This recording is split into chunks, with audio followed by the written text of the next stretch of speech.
படிச்சவ தானே? உனக்கு எத்தனை தடவை சொன்னாலும் மண்டையில உரைக்காதா? பார்த்தாலே எனக்கு வெறுப்பா வருது. என்ன மாமா, நான் என்ன பண்ணேன்? காவியாவோட டிராயிங்ல எதுக்கு பெயிண்ட் ஊத்துன? அந்த டிராயிங்ல உள்ள காவியா வச்சிட்டா என் மனசுல இருக்கிறவளை அழிச்சிடலாம்னு நினைச்சியா?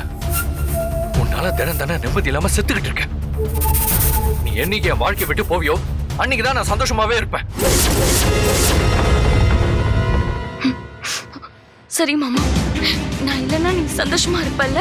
ஆமா தாயே, ரொம்ப சந்தோஷமா இருப்பேன்.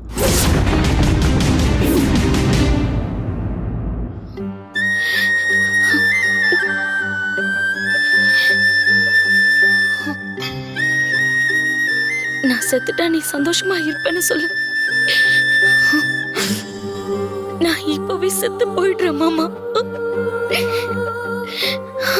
செத்து போனா மட்டும்தான் நான் உன்னை மறக்க முடியும்.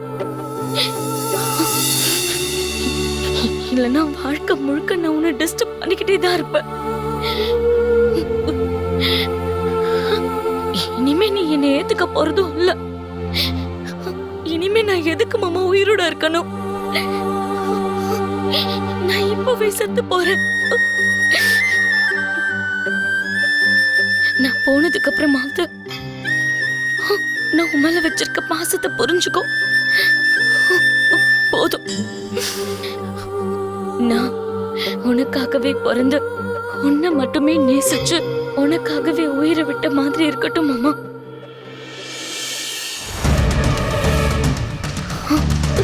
நான் போறேன்.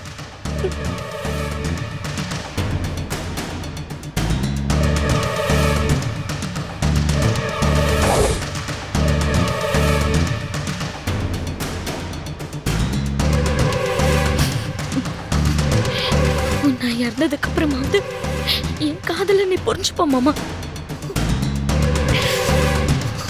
அடுத்த ஜென்மன்னு ஒண்ணு இருந்தா நான் உன்னதான் கல்யாணம் பண்ணிப்பேன். ஆமா, I love you மாமா. I love you so much.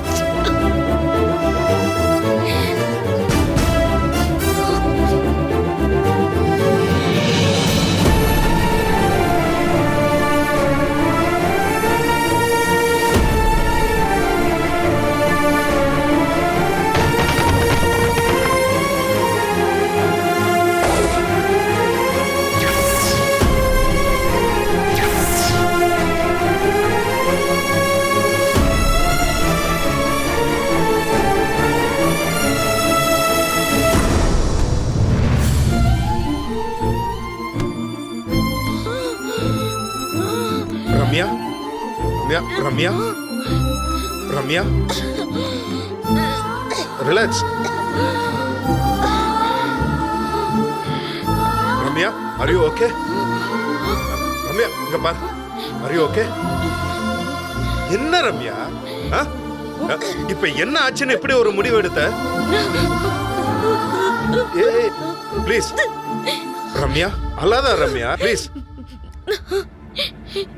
உன் ஒருத்திக்காக தானே தேவியத்தை வாழ்ந்துட்டு இருக்காங்க. நீ அவசரப்பட்டு இப்படி ஒரு முடிவு எடுத்தனா அவங்க என்ன பண்ணுவாங்க சொல்லு? எதுக்காக ரம்யா? இங்க பாரு ரம்யா, எந்த பிரச்சனைக்குமே சூசைடு ஒரு சரியான முடிவே கிடையாது. என்ன ஆச்சுன்னு சொல்லு ரம்யா, ப்ளீஸ் சொல்லு.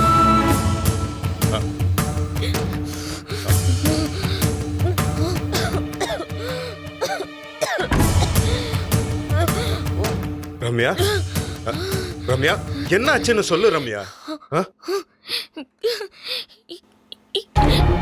என்ன எப்படி சொல்றதுன்னு தெரியல. ரம்யா, நீ என்னன்னு சொன்னாதானே என்னால முடிஞ்ச ஹெல்ப் பண்ண முடியும்.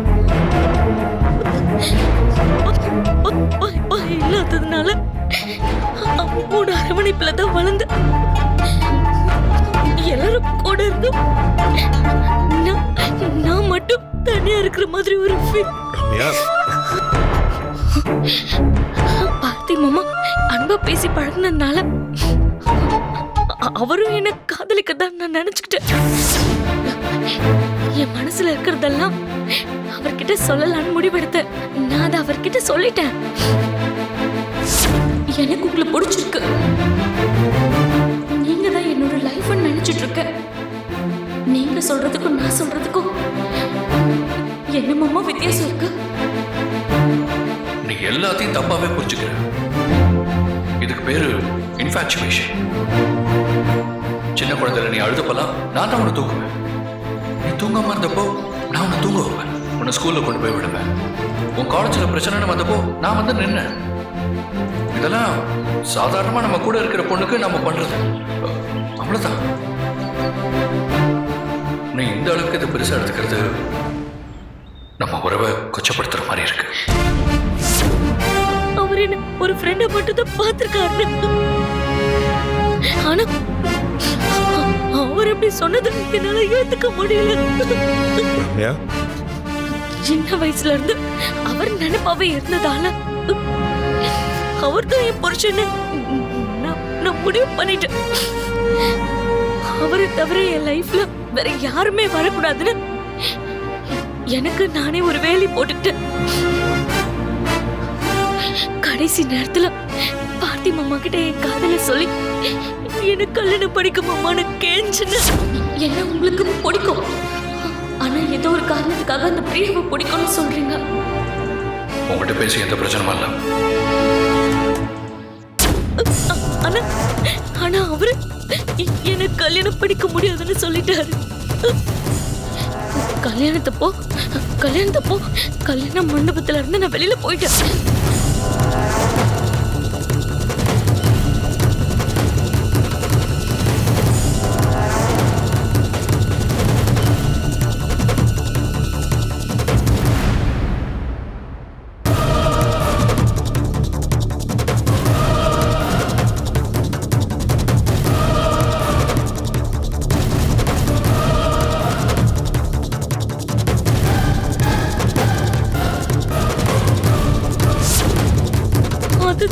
அதுதான் தப்பு. ரம்யா, ரிலாக்ஸ் ரம்யா. 15 வருஷமா அவருக்காக காத்துட்டு இருந்தவன் ஒரு 10 நிமிஷம் அவருக்காக மண்டபத்துல காத்திருந்தேன்னா பார்த்தி மாமா என் கழுத்துல தாலி கட்டிருப்பாரு. அப்படி ஒரு வாய்ப்பு கிடைச்சும் நான் பயன்படுத்திக்காம விட்டுட்டேன். அத நினைச்சு தினம் அழுதுட்டு இருக்க தெரியுமா? அது மாதிரி இன்னொரு வாய்ப்பு கிடைக்காதான்னு இது நாள் வரைக்கும் நான் காத்துட்டு இருக்கேன். ஆனா பார்த்தி மாமா நீ இருக்கிற வரைக்கும் நிம்மதியா இருக்க முடியாது, செத்து போன்னு சொல்லிட்டாரு. அதுக்கப்புறம் நான் எதுக்கு உயிரோட இருக்கணும் ஜெகே, நீ சொல்லு.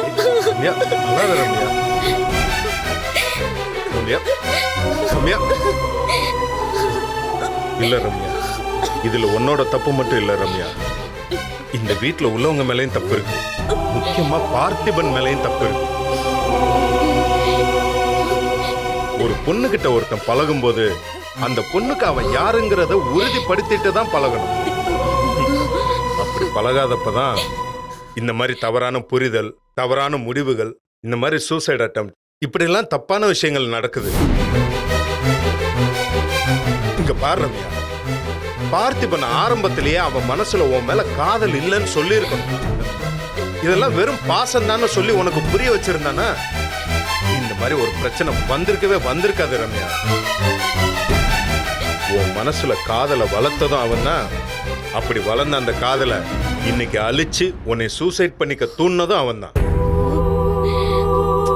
நீ பெரிய தப்பு பண்ணிட்ட ரம்யா.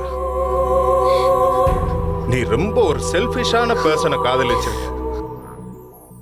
15 வருஷமா அவனை உயிருக்கு உயிரா நேசிச்சன்னு சொல்றல்ல, ஆனா அவன் உன்னை சாக சொல்லிட்டான்ல. அப்படிப்பட்டவன் முன்னாடி நீ நல்லா வாழ்ந்து காட்டணும் ரம்யா. அதை விட்டுட்டு இப்படி கோலத்தனமா சூசைட் எல்லாம் பண்ணா யாருக்கு என்ன லாபம் சொல்லு ரம்யா. உன் மேல தேவியத்தை உயிரியே வச்சிருக்காங்க. நீ இப்படி போய் சேர்ந்துட்டனா அவங்க என்ன பண்ணுவாங்கன்னு கொஞ்சமாவது யோசிச்சியா? இந்த கோடிக்கணக்கான சொத்து, ஆஸ்தி, இது எல்லாமே உனக்கு தானே Ramya. Please, as a good ஃப்ரெண்டா நான் எனக்காக கேட்கிறேன். இன்னொரு தடவை இந்த மாதிரிலாம் தப்பான முடிவு எடுக்காத. சரி, ரிலாக்ஸ். வா வா வா, கொஞ்சம் வெளியில போலாம். இல்ல எனக்கு கொஞ்சம் தனியா இருக்க விடு.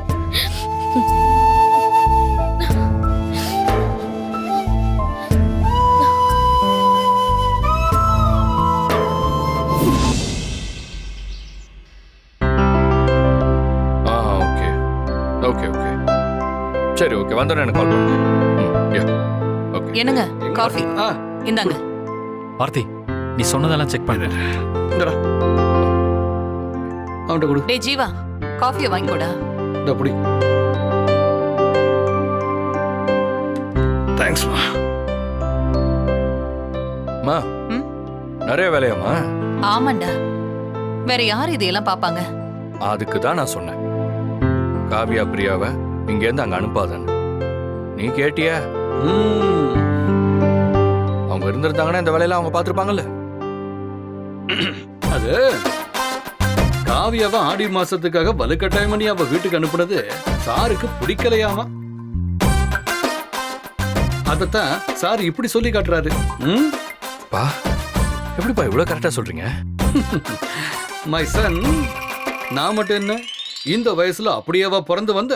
எல்லாம் உன் வயசை தாண்டி வந்தவன் தானே. உன்கிட்ட ஒரு விஷயம் சொல்லணும், சும்மா தெரிஞ்சுக்கதான். உன் அம்மா திட்டுவா, இருந்தாலும் பரவாயில்ல சொல்றேன் கேட்டுக்க. அதாவது எங்களுக்கு கல்யாணம் ஆனதுக்கு அப்புறம் வந்த ஆடி மாசத்துக்கு உன் அம்மா வீட்டுல இருந்து இவள அவங்க வீட்டுக்கு கூட்டு போறதுக்காக எல்லாரும் வந்து உட்கார்ந்து இருந்தாங்க.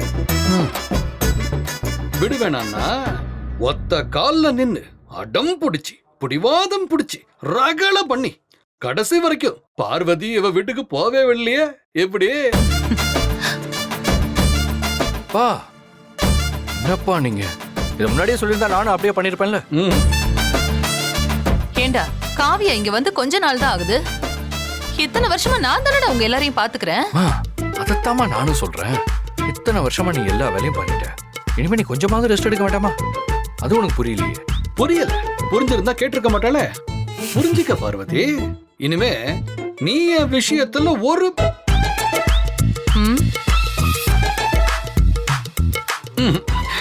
நீ எனக்காக எதுவும் செய்ய வேண்டாம். எல்லா விஷயத்தையும் இனி எனக்காக காவியாவே செஞ்சிருவா, நீ ஒதுங்கிக்க அப்படின்னு சொல்லாம சொல்றாராம். என்னடா மகனே, அதானே? அப்படியும் வச்சுக்கலாம்.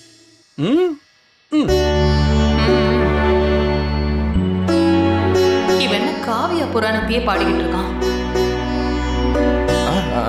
ஆமாப்பா. வாங்க வாங்க வாங்க. நான் சொன்ன விஷயம் உங்களுக்கு ஞாபகம் இருக்குல்ல, அதை மறந்துடாதீங்க. உட்காருங்க உட்காருங்க. வாங்க சாமி. வணக்கம் ஐயா. உட்காருங்க. வணக்கம். வணக்கம். என்ன மாப்பிள, திடீர்னு இப்படி ஐயர்லாம் கூட்டு வந்துட்டீங்க? எல்லாம் கல்யாண விஷயம் தான் மாமா. கல்யாண விஷயமா? யாரு மாப்பிள? ஐயோ மாமா, என்ன மாமா, உங்க தங்கச்சிக்கு நான் துரோகம் பண்ண மாட்டேன். ஒரே வாட்டி கட்டது போதும் எனக்கு. தம்பி, என்கிட்ட சொல்லாமே ஐஷுக்கு மாப்பிள்ள பாத்துட்டீங்களா? அட நீ என்னக்கா, அதுக்குள்ள அவளுக்கு என்ன அவசரம்? கல்யாணம் அவளுக்கு இல்ல. அவளுக்கு இல்லனா அப்புறம் யாருக்கு?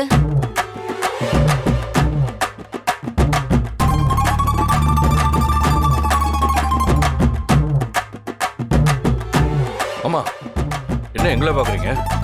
எனக்கும் ஜீவாகும் தான் கல்யாணம் ஆயிடுச்சு. இருக்கிறது அர்ஜுன் மட்டும்தான். அவனும் இப்ப படிச்சுட்டு இருக்கான். அப்ப வேற யாருக்கு? வேற யாருக்கு இல்ல மாப்பிள,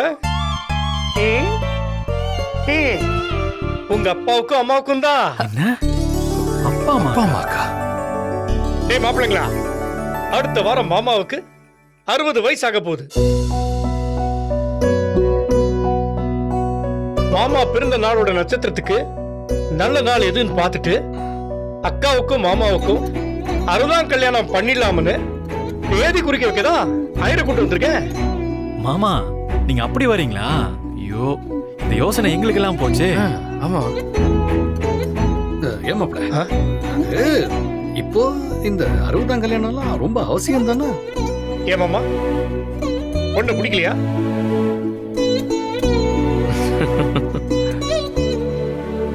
அது அப்போ யாரும் கேட்கல, இப்போ யாரும் கேட்க போறது இல்ல. இல்ல அதுக்கு இல்ல. நான் ஏன் சொல்ல வந்தேன்னா, பொதுவா நம்மள யாரும் ஒரு யூத்தாலாம் பாக்குறது இல்ல. ஆனா அட்லீஸ்ட் வயசானவனாவும் யாரும் நம்மள கன்சிடர் பண்றதில்ல. ஒருவேளை இந்த 60 கல்யாணம் அது இதுங்கிற மேட்டர்ல எல்லாம் மாட்டிக்கிட்டோன்னு வைங்க, அதுக்கப்புறம் நேரடியா நம்மள அப்படியே இந்த சீனியர் சிட்டிசன் கேட்டகரியில சேர்த்துருவாங்களே. பாத்தியாக்கா மாமாவோட கவலைய? ம். அப்பா முதல் கல்யாணம் எப்படி நடந்துச்சுன்னு எங்களுக்கு தெரியாது. அதனால எங்களுக்கு ஒரு சேலஞ்ச் இருக்கு. உங்க 60ஆம் கல்யாணத்தை சீரும் சிறப்புமா பண்ண போறோம். பா ஊருக்கே பத்திரிக்கை வச்சு நல்லா பிரம்மாண்டமா பண்ணிடலாம். அப்படி சொல்லுங்கடா. ஐரே இந்தாங்க. மாமாவோட ஜாதகம் அக்காவோட ஜாதகம் சரி. பாருங்க, நல்ல பார்த்து சொல்லுங்க. தேடி குறிங்க.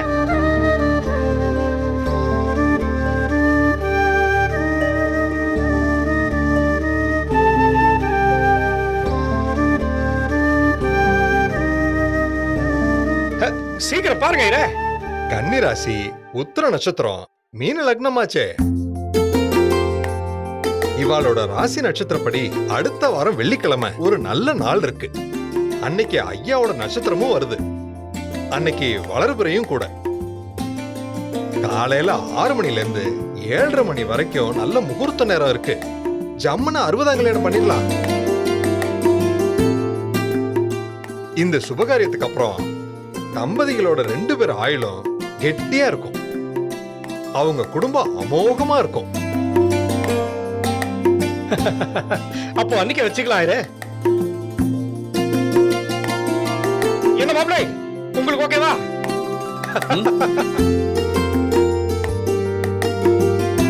டேய், அப்பா அம்மா கல்யாணத்தை முடிச்சிடலாமா? சிறப்பா பண்ணிடலாம் மாமா. இங்க பாருங்க, எதுவும் தடப்படலாம் பண்ண வேணாம். ஏதோ சிம்பிளா பண்ணி முடிச்சிடலாம். தேவையில்லாம எதுக்கு இப்ப இந்த வீண் செலவெல்லாம்? அப்பா மாமா கொஞ்சம் சும்மா இருங்க மாமா, அவங்க பாத்துப்பாங்க. மாப்பிள்ளைங்களா, உங்களுக்கு ஒரு விஷயம் தெரியுமா? உலகத்திலேயே பிள்ளைங்களுக்கு கிடைக்கிற ஒரு பெரிய பாக்கியம் என்ன தெரியுமா? பெத்தவங்களுக்காக அவங்களுக்கு 60ஆம் கல்யாணம் பண்ணி வைக்கிறது. அதனால அதை சிறப்பா பண்ணி அசத்தணும். மாமா அதெல்லாம் ஜமாயிச்சிடலாம், விடுங்க. அவங்க கல்யாணத்தை விட இந்த 60ஆம் கல்யாணத்தை வேற லெவல்ல பண்ணிடலாம். டேய், டேய், நான் சொன்னேன்ல, ரொம்ப எதுவும் கிராண்டாலாம் ஏற்பாடுலாம் பண்ண வேண்டாம். முடிஞ்ச வரைக்கும் சிம்பிளாவே பண்ணிடுவோம். ஏன்னா எதுக்கு தேவையில்லாம வீண் செலவு? அட மாமா சும்மா இருங்க மாமா, அவங்க தான் ரொம்ப ஆசைப்படுறாங்கல்ல, அவங்க போக்கில விடுங்க. பா சும்மா இருங்கப்பா. நீங்க வேற எங்க கல்யாணத்தை எவ்வளவு கிராண்டா பண்ணீங்க. இது எங்களோட டர்ன். உங்க கல்யாணத்தை எவ்வளவு கிராண்டா பண்றோம் நீங்க பாருங்க. அவங்க ஆசைப்படுறாங்கல்ல, அவங்க ஆசைப்படி விடுங்க மாமா. சரிப்பா, என்னவோ செய்யுங்க. இன்னைக்கே பத்திரிகைலாம் அடிச்சிருவோம் மாமா. நாளையில இருந்து எல்லாருக்கும் கொடுக்க ஆரம்பிச்சிருவோம். அப்பாவோட ஃப்ரெண்ட்ஸு, அப்பாவோட ரிலேட்டிவ்ஸு, யாரெல்லாம் அவருக்கு தெரியுமோ எல்லாரையும் கல்யாணத்துக்கு கூப்பிட்டுருவோம். இங்க மட்டுமாவது என்னோட ஒரு சின்ன ரிக்வெஸ்ட கன்சிடர் பண்ணுங்க. சொல்லுங்கப்பா. ஊரையெல்லாம் கூப்பிட்டு ஃபங்க்ஷன் பண்ண வேண்டாம். ஏதோ நெருங்கின சொந்தம், அதே மாதிரி நெருங்கின ஃப்ரெண்ட்ஸ், இந்த சர்க்கிளோட நம்ம நிறுத்திக்கலாம். போதும். இது அக்கா சும்மா இருக்க, அவங்க பாத்துப்பாங்க. சரிங்க. ஆ. அப்ப பத்திரிக்கை அடிச்சு முடிச்சுட்டு எனக்கு தகவல் சொல்லுங்க. நான் வரேன். சரிங்க, வாங்க. வாங்க. இருங்க இருங்க இருங்க. வரேன். அப்புறம் கல்யாணத்தை சிறப்பா பண்ணணும். அதுக்கு என்னென்ன தேவைன்னு சொல்லுங்க. அதெல்லாம் நான் பண்ணிடலாம். லிஸ்ட் தரேன். முதல்ல இந்த கல்யாணத்துக்கு நம்ம எல்லாருக்கும் ட்ரெஸ் எடுக்கணும்டா. அதான் ஃபர்ஸ்ட். சூப்பரா, இப்பவே கிளம்பலாமா? கிளம்பலாம். ஆ.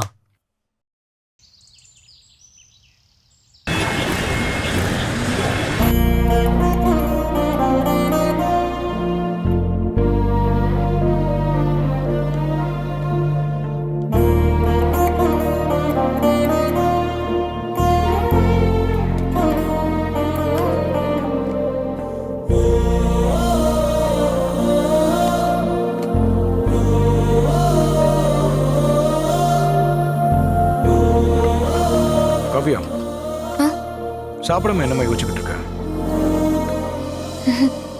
ஒன்றும் இல்லைப்பா. இதை பாரு, எப்பவுமே படிப்பை பத்தி மட்டுமே நினைச்சுக்கிட்டு இருக்காதம்மா. அப்பப்ப கொஞ்சம் ரிலாக்ஸ் பண்ணு. அட போங்கப்பா, நீங்க வேற. காவியாக்கா படிப்பை பத்தி எக்ஸாம் பத்தி எல்லாம் யோசிக்கல. அவ யோசனை ஃபுல்லாவே பார்த்தி மாமா பத்தி தான். பார்த்தி மாமா காஃபி குடிச்சாரா, பார்த்தி மாமா சாப்பிட்டாரா, மாமா சைட்டுக்கு போயிருக்காரா, சதா சர்வ காலமும் மாமாவை பத்தியே யோசிச்சுட்டு இருக்கா. கரெக்ட் தானக்கா? அக்கா அவளை பாருக்கா. சொல்ல போனா ஜீவா மாமாவை விட பார்த்தி மாமா தான் நல்லா கலகலன்னு பேசிக்கிட்டு என்டர்டெய்னிங்கா இருக்காரு. ஜீவா மாமா பெருசா யார்கிட்டயும் பேச மாட்டேங்கிறாரு. எதையோ பறி கொடுத்த மாதிரியே இருக்காரு. மத்தவங்க கிட்ட பழகுற விஷயத்துல ஜீவா மாமா கொஞ்சம் வீக்குன்னு தான் சொல்லலாம். கரெக்ட் தானக்கா? ஜீவா மாமா எப்பவும் மூஞ்ச தூக்கி வச்சுக்கிட்டு உருன்னு தானே இருக்காரு. ஏய், வாய மூடுறி, பேசாம சாப்பிடு. மாப்பிளைக்கு என்னடி குறைச்சல்?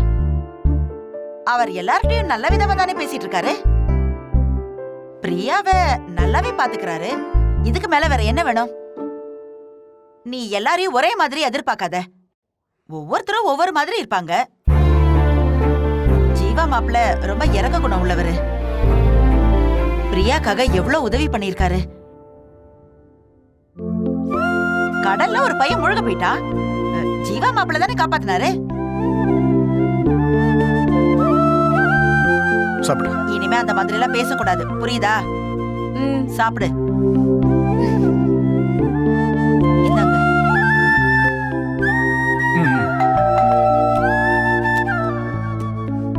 போ, போய் யாருன்னு போய் பாரு.